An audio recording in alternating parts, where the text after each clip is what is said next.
Good morning everyone. I am Megha from BCA batch 1 4th SAM. Today the topic of my presentation is three-tier architecture of DBMS. So what is DBMS architecture?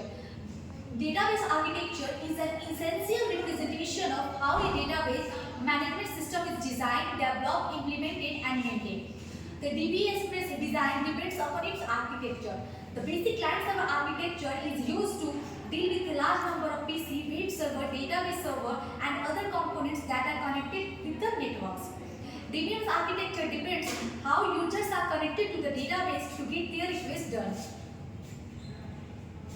There are three types of DBMS architecture. First one is one-tier architecture, two-tier architecture and three-tier architecture. What is one-tier architecture? In this architecture, database is directly available to the user. It means that user can directly sit on the DBMS and use it. Any changes done here will be directly done on the database itself. It does not provide any handy tool for the end user. One-tier architecture is used for the development of local application where programmers can directly communicate with the database for the quick response. What is two-tier architecture?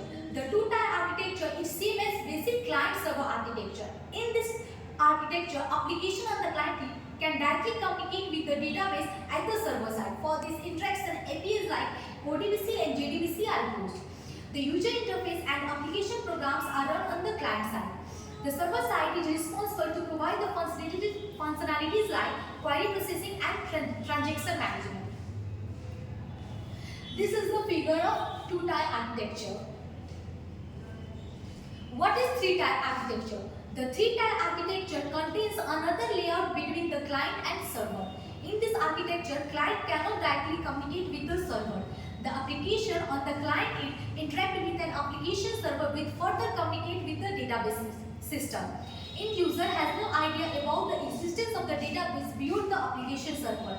The database also has no idea about any other users beyond the application. And this is the figure of three-tier architecture.